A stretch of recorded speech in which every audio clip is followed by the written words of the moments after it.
Inclinemos el rostro por ahora.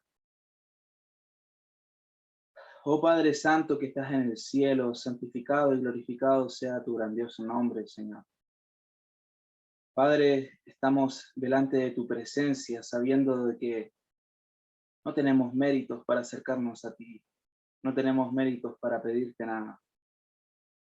Pero todo lo que pedimos y todo lo que nosotros anunciamos delante de tu presencia, lo hacemos confiando en los méritos de Jesús, tu único Hijo, que murió por nosotros para poder tener esta estrecha comunión entre nosotros, para que podamos contar con este medio de comunicación entre nosotros mortales y contigo, nuestro Dios.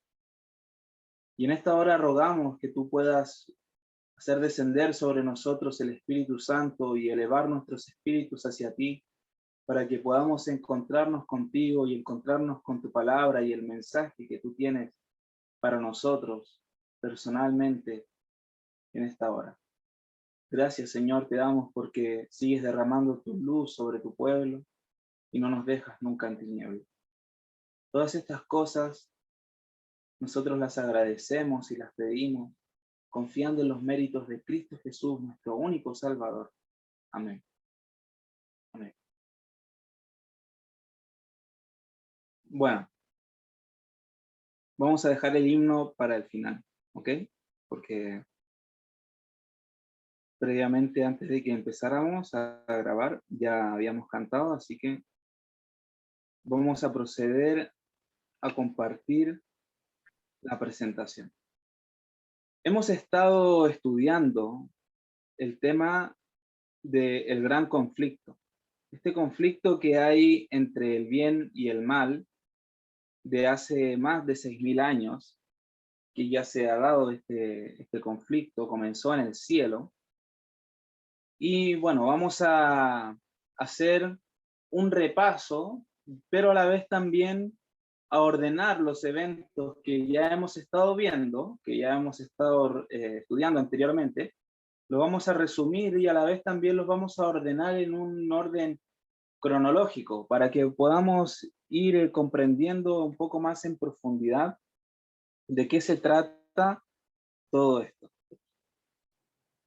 Vamos a comenzar leyendo el libro de Isaías en el capítulo 14, versículos 12 al 14, donde nos muestra un poco sobre el origen del pecado. Y dice así: ¿Cómo caíste del cielo, oh lucero, hijo de la mañana? Cortado fuiste por tierra, tú que debilitabas a las naciones. Aquí está hablando de Lucifer, Satanás, Luzbel, Lucero, ¿sí? Todos los nombres que se le pueden adjudicar a este personaje.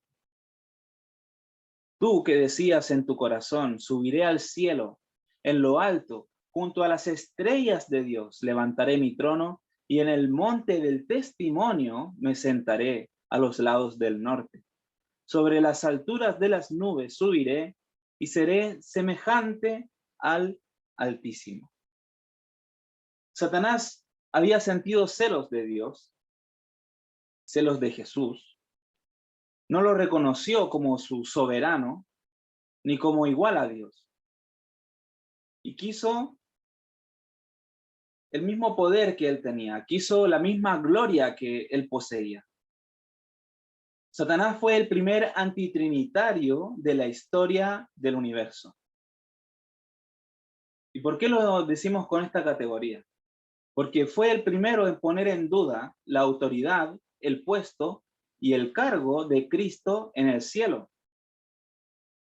Porque ya hemos estudiado en los temas de la naturaleza de Cristo que Cristo es Dios, con las mismas facultades de Dios, la misma edad, en cierta manera, si le podemos decir de esa manera.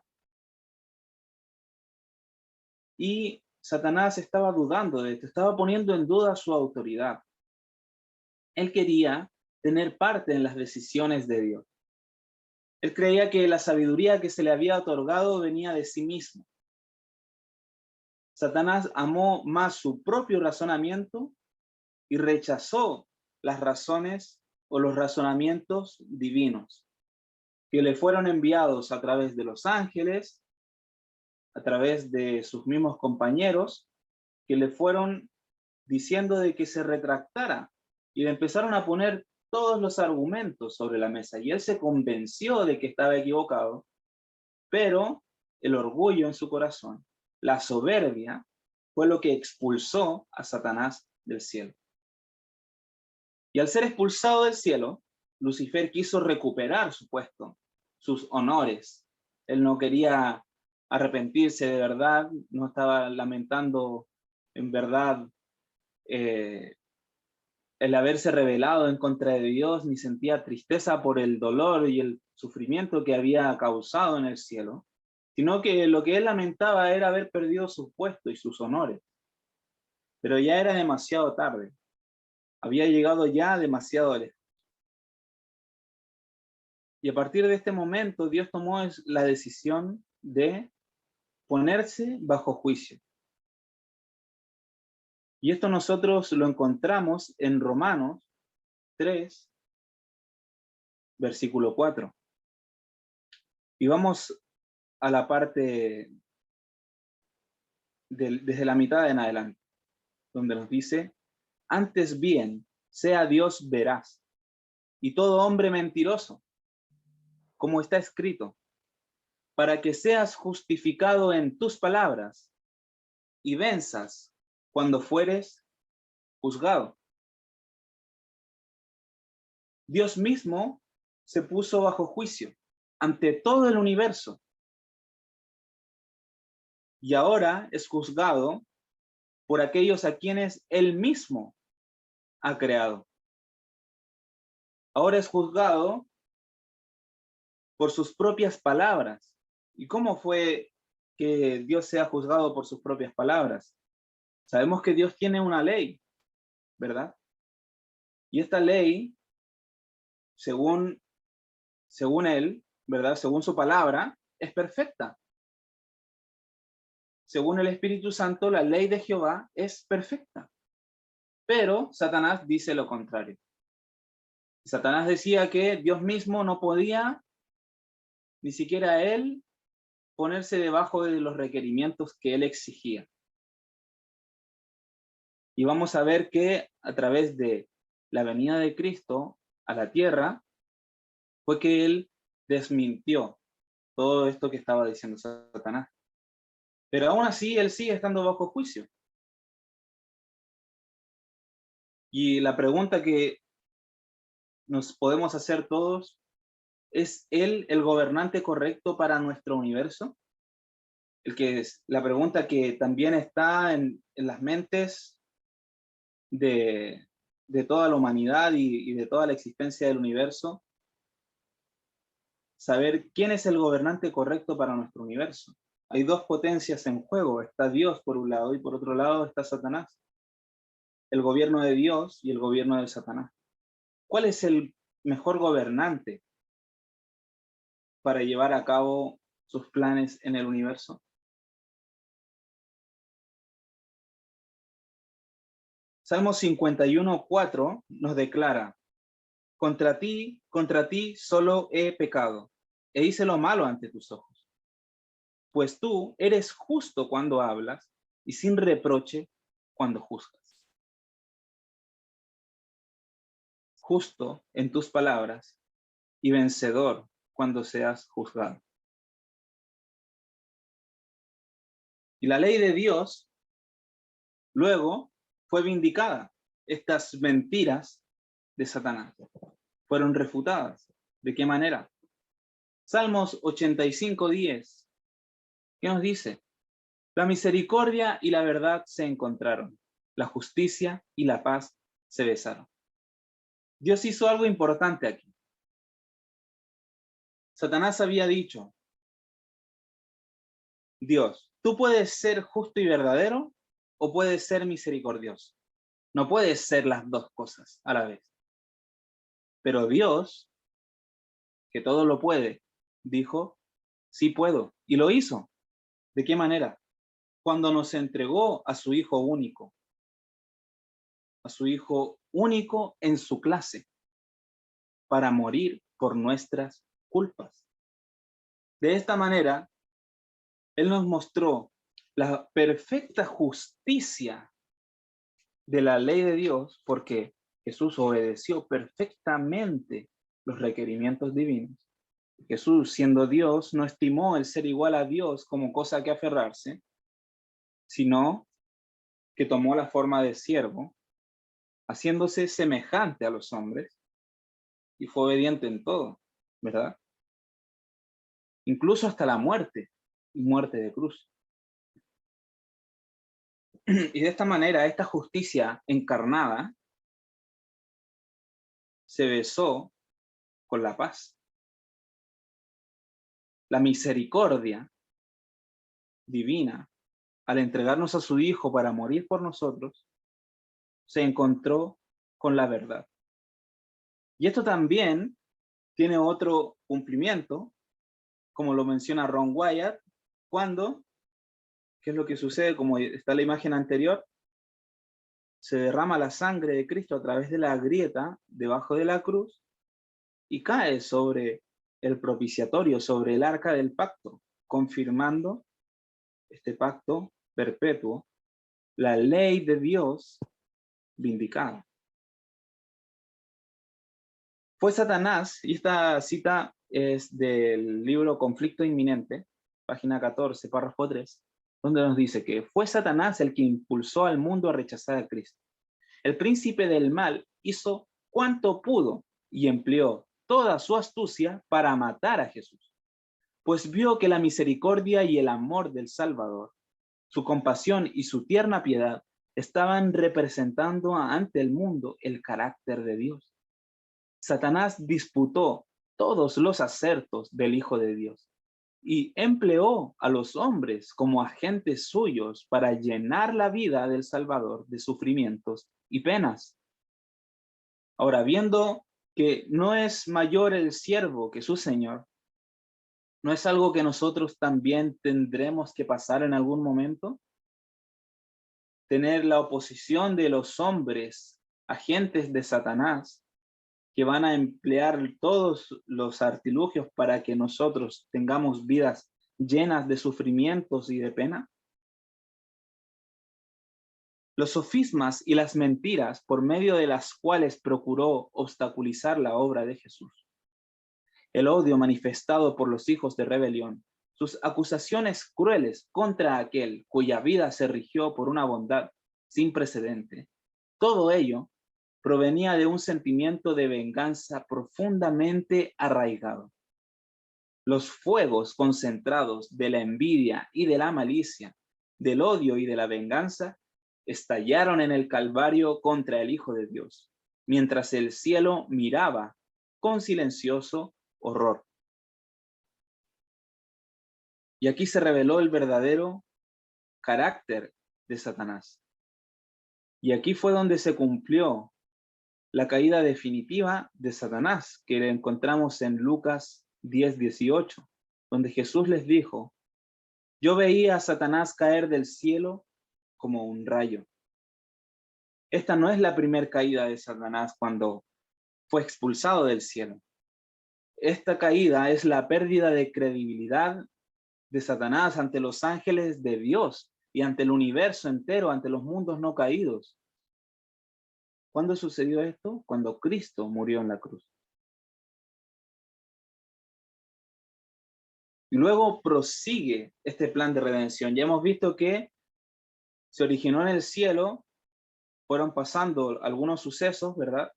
Fue expulsado del cielo, Lucifer tienta a Adán y Eva, pone en duda la ley de Dios. Luego, cuando viene Cristo, trata de manipular todo para que no se cumpla la profecía. Se cumple la profecía, de todas maneras. Cristo resucita, va al cielo y comienza la intercesión. La intercesión de Cristo como nuestro sumo sacerdote. Hebreos 4:15-16 nos declara lo siguiente: porque no tenemos un sumo sacerdote que no pueda compadecerse de nuestras debilidades, sino uno que fue tentado en todo, según nuestra semejanza, pero sin pecado. Acerquémonos, pues, confiadamente al trono de la gracia, para alcanzar misericordia y hallar gracia para el oportuno socorro. Aquí es donde continúa este plan de redención, este plan de vindicar la ley de Dios. Porque ahora tenemos este sumo sacerdote que fue tentado en todo, pero sin pecado. Tenemos este sumo sacerdote que es Dios, el mismo yo soy del Antiguo Testamento. Ahora es Él el sumo sacerdote. Y nos podemos acercar con confianza a su trono, al trono de la gracia, que es algo que, este regalo que el Señor nos da, que nosotros no merecemos, que es el perdón de nuestros pecados, simplemente mediante la fe. Creer de que Cristo murió por mí, mató mis pecados en la cruz, y yo puedo obtener esa justicia, ese manto de justicia que Él me da, esa perfección que solamente Cristo puede darme a través del Espíritu Santo. Y hallamos esta gracia para el oportuno socorro. ¿Oportuno socorro de qué? De las pruebas, de las tentaciones.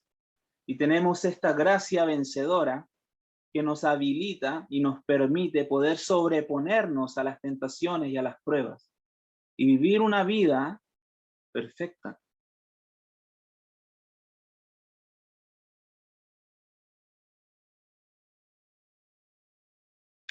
La muerte al pecado también es otra de las etapas de este plan de redención que se va a cumplir luego ya de los 7000 años, ¿sí? Ya cuando volvamos por segunda vez, o sea, volvamos del cielo, ¿sí? Ya pasamos 1000 años en el cielo, volvemos y Satanás es erradicado. Y a partir de allí, nunca más se levantará la rebelión.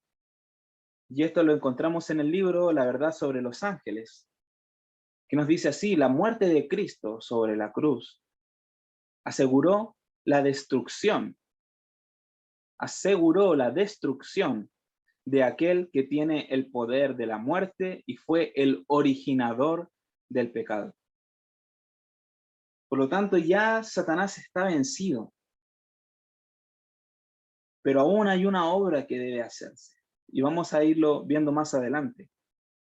Cuando Satanás sea destruido, finalmente, no habrá quien tiente a hacer el mal. La expiación no será repetida, o sea, el sacrificio de Cristo no volverá a tener que suceder.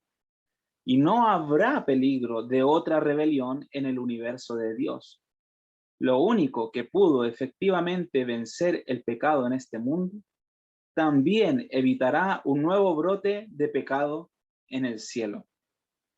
Ya se saben las consecuencias del pecado, ya se saben las consecuencias de la rebelión en contra de la ley de Dios.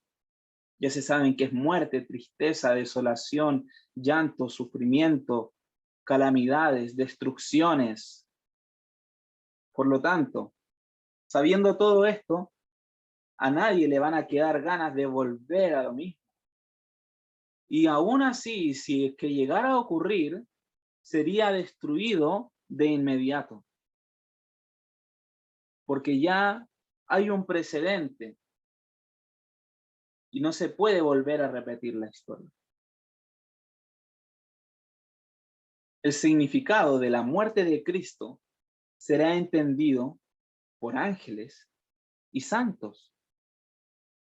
Los hombres caídos no hubieran podido tener un hogar en el paraíso de Dios, si no fuera por el Cordero que fue inmolado antes de la creación del mundo. La seguridad de los ángeles también depende de los sufrimientos del Hijo de Dios. Por eso le ofrecen honor y gloria. Es mediante la eficacia de la cruz, que los ángeles son guardados contra la apostasía. Sin la cruz, no estarían más seguros que lo que estaban los ángeles antes de la caída de Satanás. ¿Por qué? Porque como vimos en estudios anteriores, cuando Cristo murió en la cruz del Calvario, se reveló el verdadero carácter de Satanás, el verdadero carácter del pecado, de desobedecer la ley de Dios. Se mostró Satanás tal cual era en verdad y cuáles eran sus intenciones y el odio que sentía en contra de Dios y en contra de Cristo. Y esto fue lo que hizo a los ángeles dejar de simpatizar con Satanás, porque ellos hasta ese momento todavía tenían cierta simpatía, cierta compasión. Pero en este momento ellos ya dejaron de sentir esa compasión, esa simpatía con él. Se cortó todo lazo afectivo. Se comprendió de que Satanás había tomado un camino que era totalmente lleno de destrucción, de dolor, de muerte. Y que no era el camino que los iba a llevar a tener felicidad. La perfección angélica falló en el cielo. La perfección humana falló en el Edén. El plan de salvación que muestra el amor y la justicia de Dios provee la eterna salvaguardia contra la rebelión en los mundos no caídos. La muerte de Cristo en la cruz del Calvario es nuestra única esperanza en este mundo y será nuestro tema en el mundo venidero. Y luego tenemos la gran mentira. La gran mentira que ya viene desde el comienzo. Esta es otra de las aristas de este cubo, por así decirlo, donde tenemos el gran conflicto. Al principio de la gran controversia, Satanás había declarado que la ley de Dios no podía ser obedecida. Que la justicia no concordaba con la misericordia y que si la ley había sido violada, era imposible que el pecador fuese perdonado. Cada pecado debía recibir su castigo, sostenía insistentemente Satanás. Y si Dios remitía el castigo del pecado, no era un Dios de verdad y justicia. Cuando los hombres violaban la ley de Dios y desafiaban su voluntad, Satanás se regocijaba. Declaraba que ello demostraba que la ley de Dios no podía ser obedecida.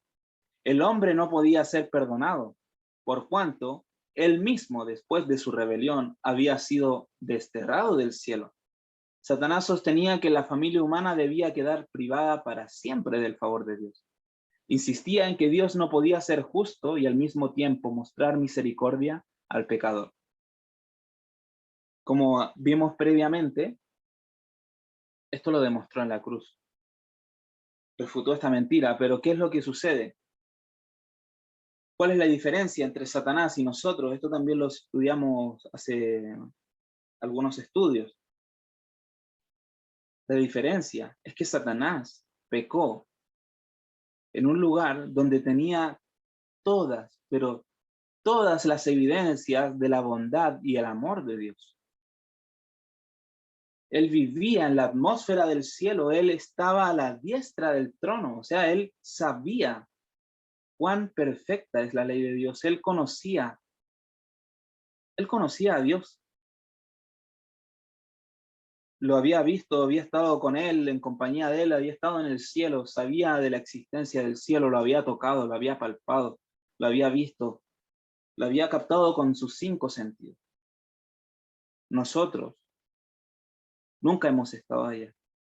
Lo creemos por fe. Y por eso el Señor se compadece de nosotros cuando tropezamos y caemos.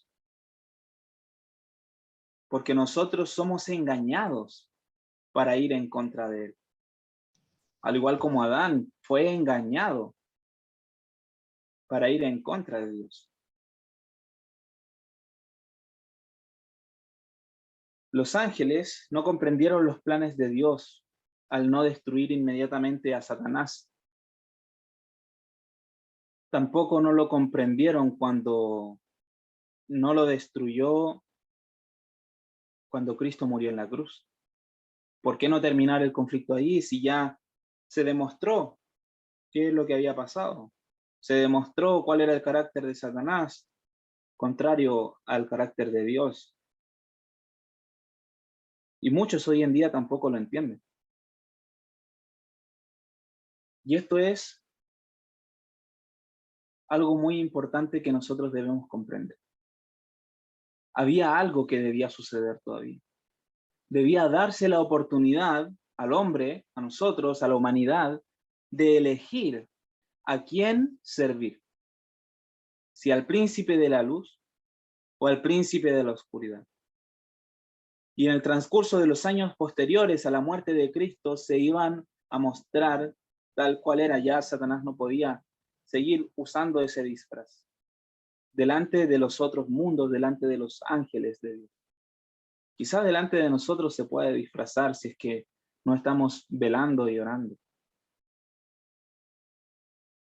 Pero ahora ya Él está revelado totalmente del lado de las tinieblas.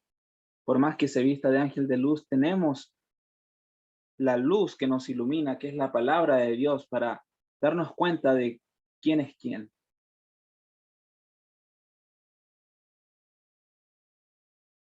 Y tenemos respuestas de parte de Dios ante todas estas mentiras. Jesús vino para cumplir toda justicia y como cabeza de la humanidad, para mostrarle al hombre que puede hacer la misma obra, haciendo frente a cada especificación de los requerimientos de Dios. Mediante la medida de su gracia proporcionada al ser humano, nadie debe perder el cielo. Y esto es muy interesante y es clave. Si nosotros aceptamos esta medida de su gracia que nos proporciona, no deberíamos perder el cielo. Y es un tema de voluntad. Querer es poder. Si yo quiero y le digo a Dios, Señor, yo quiero, pero no puedo, muy bien. Yo te hago poder. Por eso el versículo de Filipenses 4:13, tan conocido, nos dice, todo lo puedo en Cristo que me fortalece. No dice, todo lo puedo con Cristo, todo lo puedo, no sé, si Cristo viene a mi lado, no, todo lo puedo en Cristo, o sea, tengo que estar en Cristo. Y para estar en Cristo, Cristo tiene que estar en mí. Y para que Cristo esté en mí, tengo que recibir el Espíritu Santo. ¿Cómo recibo el Espíritu Santo? A través del nuevo nacimiento y a través del bautismo. ¿Se dan cuenta cómo todo es una cadena? Que si nosotros nos perdemos en un eslabón, si no aceptamos a Cristo como Dios, si no aceptamos al Espíritu Santo como Dios, nos perdemos la salvación, nos perdemos su gracia y nos perdemos del cielo. Nos perdemos de ser partícipes de esta obra tan maravillosa de la cual los ángeles quieren participar, pero Dios no los deja porque es nuestro deber. Todo el que se esfuerza puede alcanzar la perfección de carácter. Mira que te mando que te esfuerces, le dijo Dios a Josué, ¿verdad? Esto se convierte en el fundamento mismo del nuevo pacto del Evangelio. La ley de Jehová es el árbol y el Evangelio está constituido por las fragantes flores y los frutos que lleva. ¿No se nos dijo que Jesús es la vid? Por lo tanto, Él es el árbol. Jesús también es su ley, ¿verdad? Jesús es la manifestación de Dios. Jesús es la ley también, y la ley es Dios. No puedo separar la ley de Dios como otra cosa ajena al carácter de Dios, como algo que se le ocurrió una vez solo para los israelitas y no para nosotros. La ley de Dios es la representación de su carácter de amor, de servicio. Y Cristo demostró una obediencia perfecta. Cristo se humanó y soportó el aborrecimiento del mundo a fin de mostrar a los hombres y mujeres que ellos podían vivir sin pecado. A fin de demostrarnos a nosotros que podemos vivir sin pecado. Que sus palabras, sus acciones, su espíritu podrían ser santificados ante Dios. ¿Puede existir una santificación completa aquí en la tierra? ¿Podemos alcanzar la perfección aquí en la tierra? Sí, sí podemos. No la perfección como la de Dios, porque solamente es Dios, no podemos ser como Él. Caeríamos en el pecado de Satanás del principio, de querer ser como Él. Pero sí podemos alcanzar esta perfección, que es el sometimiento de nuestro carácter para poder caminar conforme a la luz que Dios nos da. Podríamos ser cristianos perfectos si manifestáramos este poder en nuestras vidas. Cuando la luz del cielo descanse sobre nosotros en forma continua, podremos representar a Cristo. La justicia que Cristo reveló en su vida fue lo que lo distinguió del mundo y provocó que el mundo lo odiara. Y nosotros también seremos aborrecidos. Y son palabras de Jesús. Jesús demostró lo que un hombre tomado de la mano de Dios puede hacer. Y para eso vino a este mundo, para demostrarle al universo que en este mundo de pecado, los seres humanos pueden vivir vidas que Dios aprobará.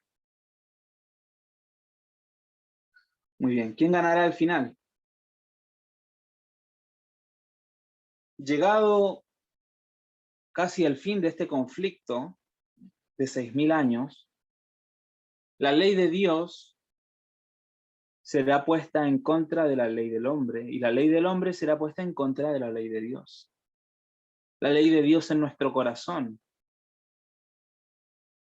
Y por eso he puesto esta imagen aquí. No sé si han sabido algo de lo que está haciendo el Vaticano hoy en día con este sábado climático, juntando no sé cuántas miles de religiones en pos de el cambio climático y del calentamiento global y de cuidar el mundo y el planeta. Pero justamente el domingo,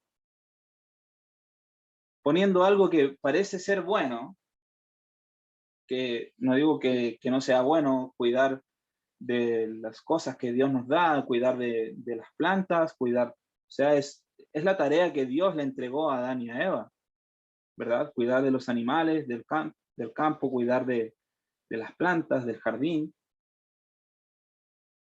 pero siempre mezclado con el error aquí.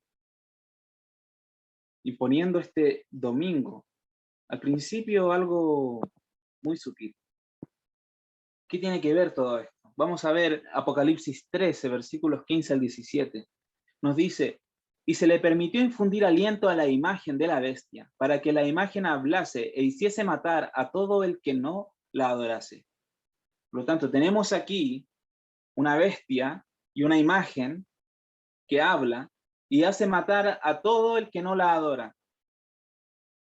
Y hacía que a todos, pequeños y grandes, ricos y pobres, libres y esclavos, se les pusiese una marca en la mano derecha o en la frente, y que ninguno pudiese comprar ni vender, sino el que tuviese la marca o el nombre de la bestia o el número de su nombre. ¿Y qué pasa con los que reciben esta marca? Apocalipsis 14, del 9 al 12, nos dice, y el tercer ángel los siguió diciendo a gran voz, si alguno adora a la bestia y a su imagen, y recibe la marca en su frente o en su mano, él también beberá del vino de la ira de Dios, que ha sido vaciado puro en el cáliz de su ira y será atormentado con fuego y azufre delante de los santos ángeles y del Cordero. Y el humo de su tormento sube por los siglos de los siglos, y no tienen reposo de día ni de noche los que adoran a la bestia y a su imagen, ni nadie que reciba la marca de su nombre. O sea que la van a pasar súper bien los que reciban la marca de la bestia. No, ¿verdad? Van a pasarla fatal. Más que fatal, fatalísimo. ¿Y qué es esta marca? ¿Qué nos dice el versículo 12? Aquí está la paciencia de los santos. O sea, tenemos aquí algunos que reciben esta marca y que son el recipiente de la ira de Dios, o sea, sobre ellos se vacía la ira de Dios, por lo tanto, al recibir la marca, te hace alguien no santo. Y en el versículo 12 nos menciona a los santos que tienen una paciencia. Y estos santos tienen una característica. ¿Qué nos dice la característica? Que guardan los mandamientos de Dios y la fe de Jesús. Los mandamientos de Dios y la fe de Jesús. ¿Solo algunos mandamientos? ¿Solo la mitad? 4, solo 6, solo... ¿Cuántos mandamientos son? Son 10 nada más. Los santos guardan los mandamientos de Dios. ¿Qué nos dice en Joyas de los Testimonios, tomo 3? La señal o el sello de Dios se revela en la observancia del séptimo día, monumento recordativo de la creación, por el Señor. Y nos cita aquí Éxodo 31, 12 y 13, donde nos dice, habló además Jehová a Moisés, diciendo, y tú hablarás a los hijos de Israel, diciendo, con todo eso vosotros guardaréis mis sábados, porque es señal entre mí y vosotros por vuestras edades, para que sepáis que yo soy Jehová que os santifico. Juan Carlos. Por lo tanto, el día sábado, les pido por favor si pueden apagar sus micrófonos. ¿Alguien se prendió el micrófono por allí? Muy bien, muchas gracias. El día sábado está en el medio de la ley de Dios y es el único mandamiento que nos recuerda a Dios como nuestro creador. Por lo tanto, no fue dado solamente a los judíos o solamente a los israelitas. Fue dado a la humanidad, al padre de la humanidad y a la madre de la humanidad, Adán y Eva, ¿verdad? A los padres, a nuestros primeros padres. Y en este pasaje, el sábado se designa claramente como señal entre Dios y su pueblo. Por lo tanto, tenemos la bestia que tiene una señal, tiene una marca, y tenemos a Dios que también tiene una señal, también tiene una marca entre nosotros. ¿Y qué nos dice el párrafo siguiente? La marca de la bestia es lo opuesto a esto. O sea, tenemos la observancia del sábado como la señal de Dios, y la marca de la bestia es lo opuesto a esto. La observancia del primer día de la semana, o sea, el domingo. Esta marca distingue a los que reconocen la supremacía de la autoridad papal de aquellos que reconocen la autoridad de Dios. Por lo tanto, ya nos está dando esta pista, por así decirlo, que de parte de la autoridad papal, y tenemos por otro lado la autoridad de Dios. Tenemos por un lado el bien y por otro lado el mal. No vamos a decir que el bien es el Papa, porque estaríamos diciendo que Dios sería el mal. Tenemos por un lado la ley de Dios y por otro lado la ley del hombre, la ley del Papa, del Vaticano. Y la profecía del capítulo 13 de Apocalipsis declara que el poder representado por la bestia de cuernos, semejantes a los de un cordero, haría que la tierra y los que en ella habitan adorasen al papado. ¿Ok? Por lo tanto, tenemos dos bestias. Tenemos una bestia que representa al papado, tenemos la otra bestia que vamos a ver a quién representa ahora. Dice que está simbolizado en ese capítulo por una bestia parecida a un leopardo. Esta profecía se cumplirá cuando los Estados Unidos hagan obligatoria la observancia del domingo, que Roma declara ser el signo característico de su supremacía. Por lo tanto, tenemos por un lado al Vaticano, al papado, y por otro lado a Estados Unidos, como la bestia de la tierra, que van a declarar una ley que va a ser obligatoria la observancia del domingo. La corrupción política está destruyendo el amor de la justicia y el respeto a la verdad. Y hasta en los Estados Unidos de la libre América se verá a los representantes del pueblo y a los legisladores tratar de asegurarse el favor público, doblegándose a las exigencias populares por una ley que imponga la observancia del domingo. Por todos lados ya nos están avisando acerca de esto. Esto es la llamada ley dominical, que tiene que ver íntimamente con la marca de la bestia, está relacionada directamente, es lo mismo. Y la marca de la bestia también va a ir acompañada no solamente de una decisión, sino también de algo que se va a recibir, de algo que vamos a recibir como una especie de implante, microchip, lo cual nos va a hacer tomar un lado del partido o el otro lado del partido. ¿Por qué? Pónganse en la siguiente situación. Se dicta la ley dominical, ¿ok? ¿De qué manera, habiendo tantos miles de millones de personas en este planeta, y todos, cuando digo todos, son todos, van a tener que tomar una decisión, si recibir la marca de la bestia o el sello de Dios en sus corazones y en sus mentes? Si hay tantas personas, ¿de qué manera este sistema, este nuevo orden mundial, va a poder verificar que usted es de un bando o es del otro?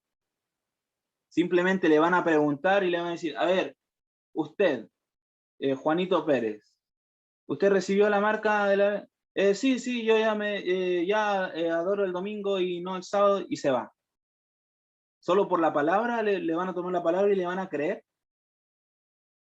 Si estamos en un mundo donde todo se ve por tecnología, tenemos en los aeropuertos reconocimiento facial, en fin, hay tantas cosas que hoy en día los avances han permitido. Y como se está cumpliendo los eventos, y como si ustedes pueden ver también noticias de actualidad en relación con la profecía, como son presentadas en el ministerio del Cuarto Ángel, podemos notar de que esta marca de la bestia va a ir acompañada de este microchip, mediante el cual vamos a poder, bueno, los que lo reciban en realidad, van a poder comprar y vender, y todo el que no lo reciba no va a poder comprar ni vender. Por lo tanto, tiene que haber algo físico también. Va a haber algo físico también, que es este microchip, mediante el cual al principio va a aparecer algo muy útil, porque van a utilizarlo para decir, no, mira, aquí vamos a poner tu pase de vacunación. No, mira, mediante este chip tú simplemente vamos a poder poner tus tarjetas de crédito para que y ya no manejes más dinero, porque el dinero y el contacto con el papel moneda contagia más enfermedades. Y todas las pandemias que han habido ahora últimamente nos han llevado a esto. ¿Ven cómo los eventos que están sucediendo hoy en día van apuntando hacia esa dirección? Que se elimine el efectivo, que se elimine el dinero físico para poder en un futuro no muy lejano implantar este microchip para que ya no tengamos que comprar con dinero físico y a la vez para que ellos puedan poner de un lado o del otro del conflicto a todo el mundo. para que todos tomen la decisión.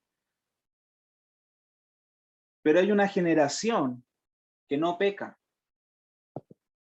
Hay una generación que se mantiene firme. Y esto lo encontramos en Jeremías 50:20.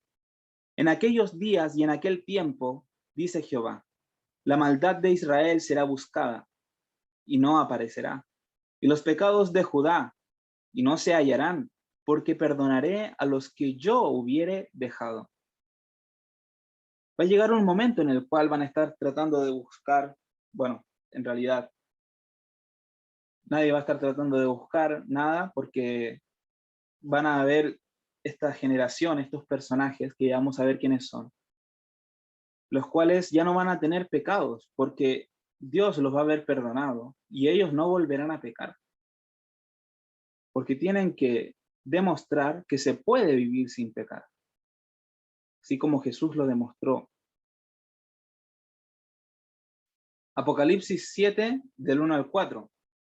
Después de esto vi a 4 ángeles en pie sobre los 4 ángulos de la tierra, que detenían los 4 vientos de la tierra para que no soplase viento alguno sobre la tierra, ni sobre el mar, ni sobre ningún árbol.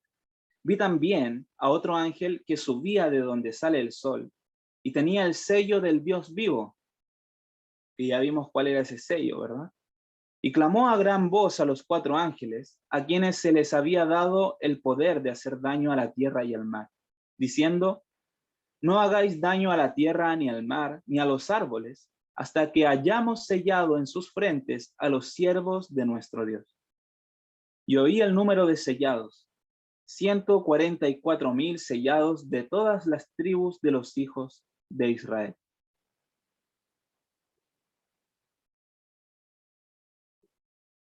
Tan pronto como el pueblo de Dios sea sellado en su frente, y no se trata de un sello o marca que se pueda ver, sino un afianzamiento en la verdad, tanto intelectual como espiritualmente, de modo que los sellados son inconmovibles. Tan pronto como sea sellado y preparado para el zarandeo, este vendrá. Ciertamente ya ha comenzado. Y es muy interesante esta parte, porque nos está hablando acerca de algo futuro, pero a la vez nos dice que este zarandeo ya ha comenzado.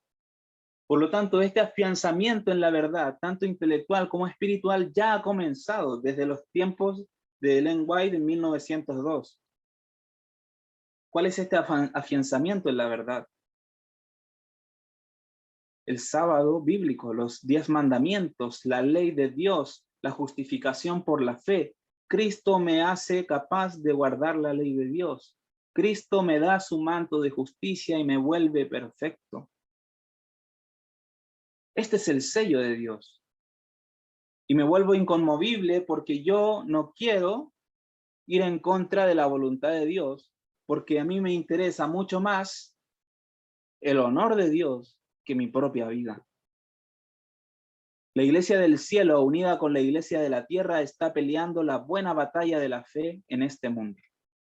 Aquí nos está diciendo alguna denominación, nos dice alguna jerarquía, alguna organización.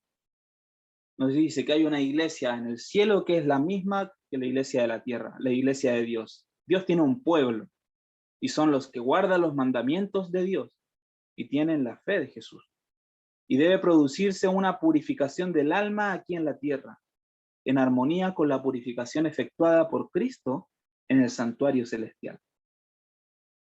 Debemos dejar nuestros pecados. Y si nos cuesta aplicar la justificación por la fe, lo que hemos aprendido en teoría, es muy fácil hablarlo, es muy fácil estudiarlo, aprenderlo, pero lo difícil es querer hacerlo. Por eso debemos pedirle al Señor que nos haga dispuestos a estar dispuestos. 1 Tesalonicenses 4, ya para ir terminando. ¿Qué va a pasar cuando Cristo venga? Si creemos que Jesús murió y resucitó, así también traerá Dios con Jesús a los que durmieron en él. Por lo cual os decimos esto en palabra del Señor, que nosotros que vivimos, que habremos quedado hasta la venida del Señor, no precederemos a los que durmieron. ¿Qué quiere decir? Que los que se queden hasta el final, estos 144.000 que estén hasta el final vivos, no van a ir con Dios en un tiempo diferente del que fueron los resucitados y los muertos en Cristo, sino que juntamente, como dice aquí,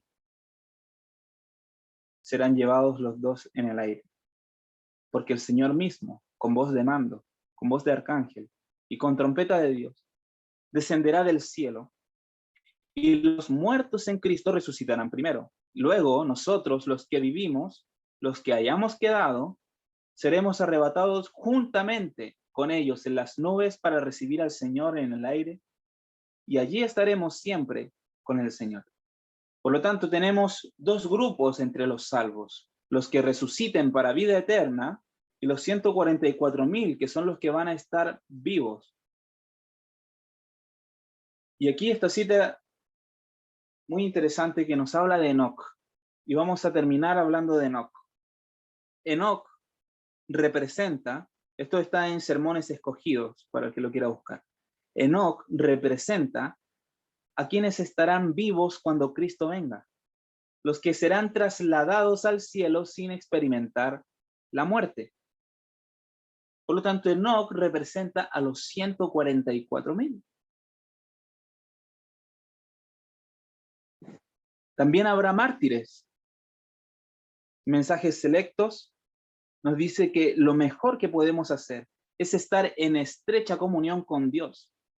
Y si Él quiere permitir que seamos mártires por causa de la verdad, esto puede ser el medio de traer a muchos otros a la verdad. También nos dice que muchos serán encarcelados, y aquí nos está poniendo en el evento, casi en los eventos finales.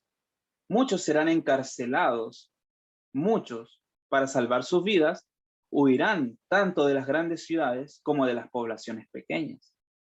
Y muchos, dice muchos, serán mártires por causa de Cristo, al permanecer firmes en favor de la verdad. Por lo tanto, también habrá mártires en el tiempo del fin. No es un invento de nosotros cuando hablamos sobre Caín y Abel, y Abel representando los mártires del tiempo del fin, por acogerse a adorar a Dios como Él lo pide, no como a nosotros se nos ocurre en el domingo, sino como Dios lo pide en el sábado. La obediencia a Dios. Enoc fue un maestro público de la verdad en la época en que vivió. Enseñó la verdad, vivió la verdad. Y el carácter del instructor que caminó con Dios estuvo en todo sentido en armonía con la grandeza y la santidad de su misión. Enoc fue un profeta que habló a medida que era impulsado por el Espíritu Santo. Fue una luz en medio de las tinieblas morales, un hombre ejemplar, un ser humano que anduvo con Dios, que fue obediente a su ley, aquella ley que Satanás rehusó obedecer, que Adán transgredió, que Abel obedeció y por cuya obediencia fue asesinado.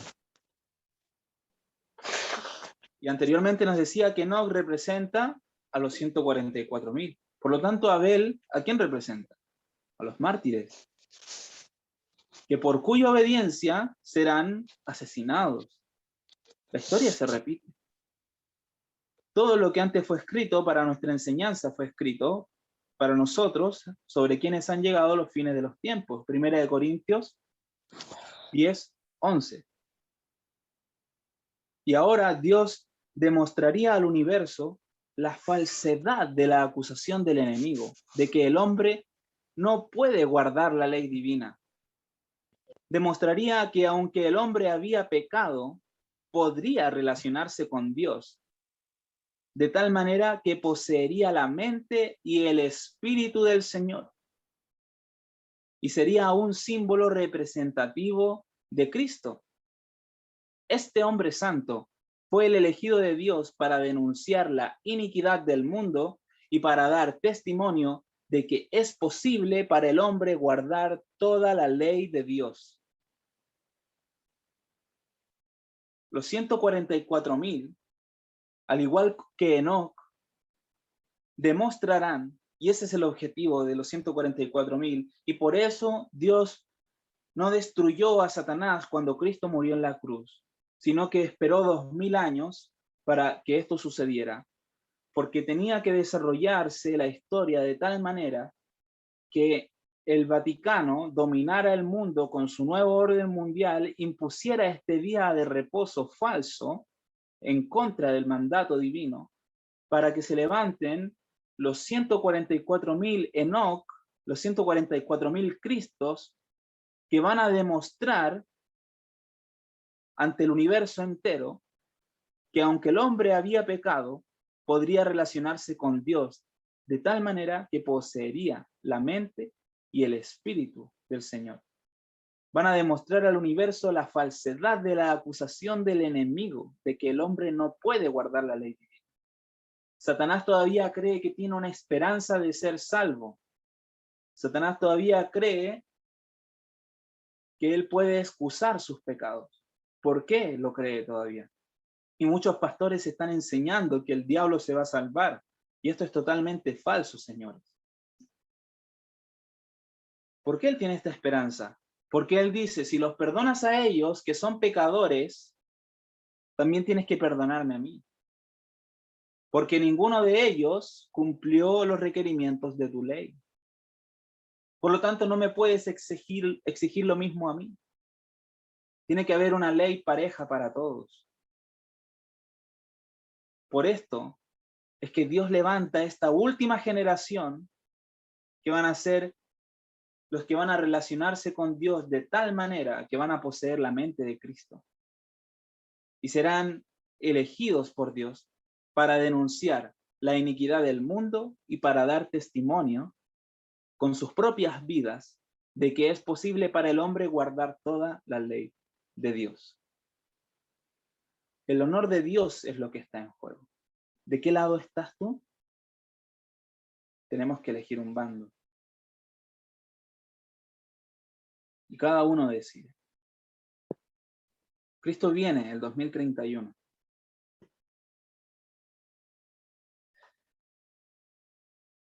Y la verdad es que queda poco tiempo. Ya son 9 años.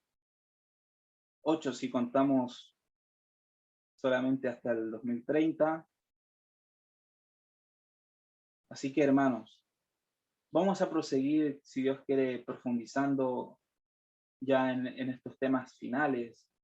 Ley dominical, 144,000. Ahora simplemente tratamos de hacer como un resumen de todo este gran conflicto y cuál es el propósito de Dios. ¿Por qué Dios no ha destruido a Satanás todavía? ¿Qué está esperando? ¿Qué está esperando Dios? Está esperando nuestra decisión, que nos pongamos de su lado, que decidamos recibir su sello. Ahora podemos decidir y prepararnos para cuando llegue ese momento, no nos pille sin aceite en nuestras lámparas, sin aceite extra. Pidamos hoy el Espíritu Santo para que nos pueda guiar y dirigir en cada momento de nuestro día a día. Mis hermanos, vamos a terminar con una oración. Vamos a cantar un himno también. Inclinamos el rostro para orar. Oh grandioso Dios que estás en el cielo, santificado sea tu gran nombre, Señor. Padre, se vienen tiempos muy difíciles para nosotros, más difíciles para aquellos que están sin ti. Por favor, Señor, te rogamos que tú puedas llenar nuestros corazones de tu Espíritu Santo, que nos llenes de valentía para decir las cosas como son, para anunciar el mensaje que debe darse al mundo en este tiempo, Señor. Danos ese amor por las almas que tú tienes, ese amor que sentía Cristo por sus discípulos, por sus seguidores, por sus detractores. Por favor, Señor, llena nuestras mentes y nuestros corazones de ti, de tu inteligencia, de tu sabiduría, para que podamos caminar en este tiempo de tinieblas con una luz delante de nuestros pies que alumbre nuestro camino. Quédate con cada uno de nosotros. Ayúdanos a tomar las decisiones correctas. Pon en nuestro corazón tanto el querer como el hacer. Haznos dispuestos a estar dispuestos a dejar lo que sea que nos está obstaculizando el camino para poder seguir avanzando y llegar más allá, Señor. Necesitamos de tu Espíritu Santo, por favor. Ayúdanos a no rechazarlo cuando éste venga. Todas estas cosas nosotros las clamamos desde nuestro corazón, sabiendo de que no tenemos ningún mérito, Señor, y no confiamos en nuestra propia justicia para pedirte esto, sino que confiamos en tu gran misericordia y en la sangre de Cristo derramada por cada uno de nosotros y en todos sus méritos. Por eso es que en el nombre de Jesús oramos. Amén.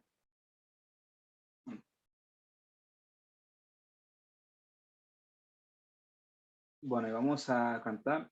Sí, vamos a grabar el himno porque es un himno.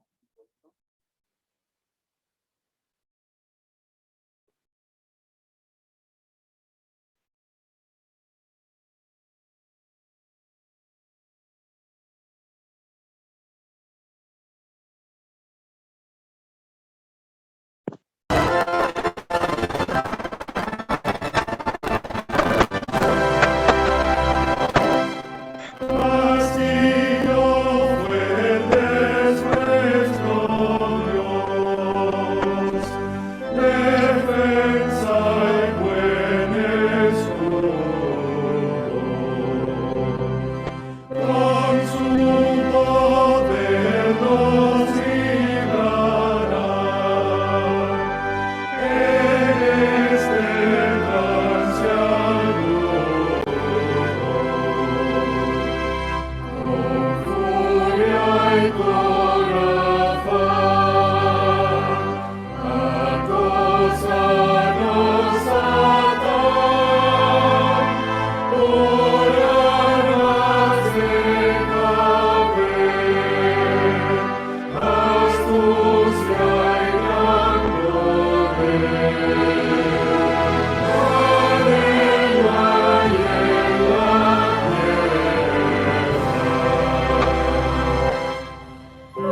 Amén. Que Dios los bendiga, hermanos. Maranata 2031.